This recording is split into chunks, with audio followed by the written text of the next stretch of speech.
बिस्मिल्लाहिर्रहमानिर्रहीम। अस्सलाम वालेकुम। This is me Akeel Nawaz BHU Khokhra से अर्ज़ कर रहा हूँ। रिसेंटली हमारी एक मीटिंग हुई कोरोना वायरस के मुतालिक, जिसमें अब्दुल सत्तार ESV साहब EPI के सुपरवाइज़र और अरशद सुहेल साहब जो है उन्होंने तमाम वैक्सीनेटर्स हज़रात को ट्रेनिंग कोरोना वायरस के मुतालिक दी।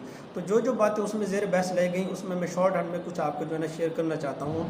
सबसे पहले देखिए जी, मैं आपको जो है ना कोरोना वायरस के साइन एंड सिम्टम्स के बारे में बताऊँगा। उसके बाद इसका इंक्यूबेशन पीरियड है या उसके बाद जो है ना इसका प्रिवेंटिव फिनोमेना, ये कम्प्लिकेशन है, उसके मुतालिक मैं आपको बताऊँगा। साइन एंड सिम्टम्स के हवाले से ये कोरोना वायरस को नया वायरस नहीं है, बल्कि एक पुराना वायरस है, एक फैमिली वायरस है। इसकी रिसर्चेस पहले भी हो चुकी हैं। और सिम्टम्स के हवाले से इसकी जो है ना वो कॉमन नज़ला ज़ुकाम है, खांसी है, फ्लू है, या उसके बाद तेज़ बुखार आ जाता है, नाज़िया वोमिटिंग वगैरह इसकी जो है ना सिम्टम्स में ज़ाहिर हैं। तो ये जो है ना वायरस, आपको एक दिलचस्प बात बताता हूँ, जो है ना ये हमें जो है ना कॉमन कोल्ड होता है या हमें कॉमन कफ होता है, जिस तरह नज़ला ज़ुकाम होता है, वो भी एक किस्म का कोरोना वायरस ही है।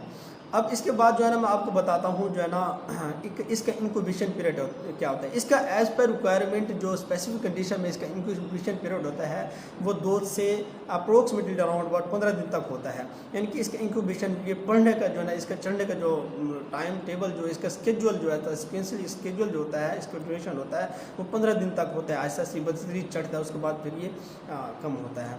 तो जिस तरह ये चढ़ता है ऐसे उस दौरान हमें जो है ना हर तरह में फेनोमना जो है ना, वो प्रिवेंटिव फेनोमना जो होता है उसको हमने लाजमी जो है ना बुरे कर लाना होता है, उसको जरिए बस लेना होता है। तो अब फेनोमना, प्रिवेंटिव फेनोमना क्या होता है, एहतियाती तदबीर के हवाले से मैं आपको बताता हूँ।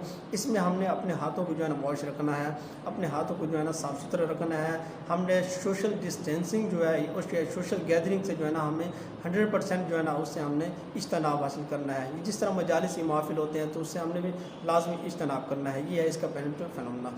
और सबसे बढ़कर जो मैं आपको बताऊँ, ये है जिस इंसान में क़ुव्वत मुदाफ़त की कमी होती है, यानी इम्यून सिस्टम, इम्यून की जिसमें कमी होती है, तो उस पर यह वायरस बहुत ज़्यादा अटैक करता है। और एक मैं आपको चीज़ और भी बताऊं कि ये कोरोना वायरस बेसिकली ये एक बीमारी नहीं है, बल्कि एक इन्फेक्शन है।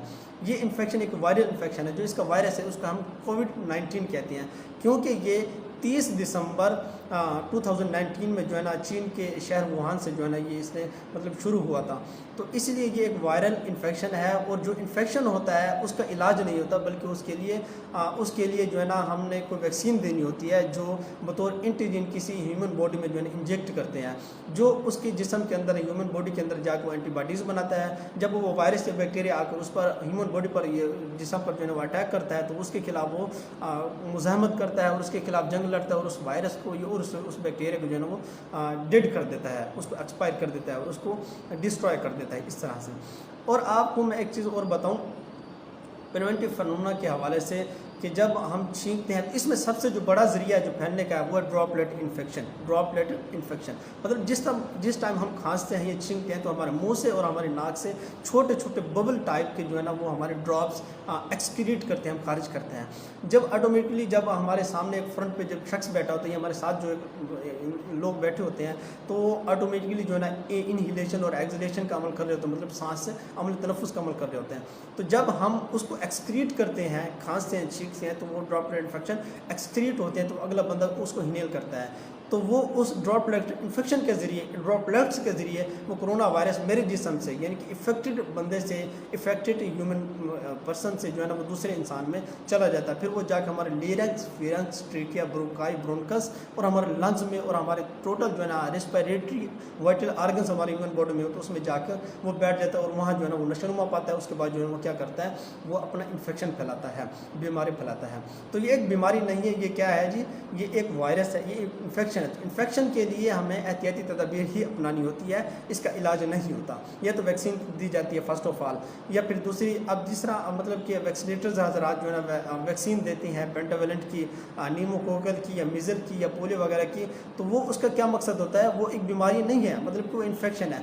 तो उसको वक्त से इन द बिगिनिंग, मतलब वक्त से पहले जो है ना वैक्सीन हम ह्यूमन बॉडी के अंदर इंजेक्ट करते हैं, ताकि वो उस इंसानी जिस्म के अंदर जाकर जो है ना वो एंटीबॉडीज़ बनाता है। फिर वह जब वो कोई वायरस या बैक्टीरिया जब उस पर अटैक करते हैं, तो फिर उसके खिलाफ मुज़ाहमत करके उसको सिक्योर रखता है और उसको सेव रखता है। तो इसी तरह जो है ना वो वैक्सीन जो है ना उसको दी जाती है ताकि वो सेव रहे। ठीक हो गया। और अब इसकी कॉम्प्लिकेशंस के हवाले से जो है ना अगर हम बात करें, तो कॉम्प्लिकेशंस में इसकी पेचीदगियों में जो आता है, तो इसके अप्रोक्सीमेटली एक्सपर्ट्स के मुताबिक जो इसकी रिसर्च हुई है वो 3 to 5% इसकी डेथ कॉजेज़ में है। मतलब कि 3 से 5 बंदे ऐसे हैं 100 में से जो इफेक्टेड होते हैं और वो उनको जो है ना वो मतलब वायरस की वजह से इंतकाल कर जाते हैं। इतना क्रिटिकल, इतना कंटेजियस और इतना कॉम्प्लिकेटेड सिचुएशन होने की बिना पर हम इसको मामूली ले रहे हैं। This is absolutely wrong phenomena. तो इसको हमने जो है ना बिल्कुल मामूली नहीं लेना।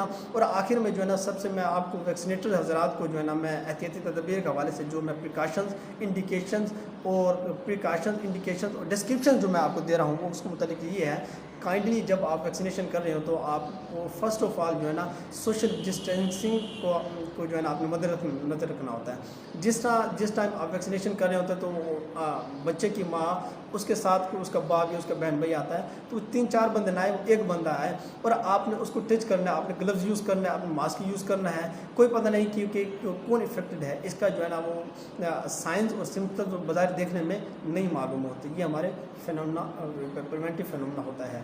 इसके अलावा मैं आपको एक बात और बताता हूँ कि सैनिटाइज़र का यूज़ आप यूटिलाइज उसको करें, अपने हाथ को दोबारा वाश करें, बार बार वाश करें। उसके बाद आप किसी चीज़ को बिला ज़रूरत जो है ना वो मतलब टच करने से भी एहतियात करें। तो इस फेनोमेना को अपने जो है ना आपने मद्देनज़र करना है। तो थैंक्स फॉर वॉचिंग। अस्सलाम वालेकुम।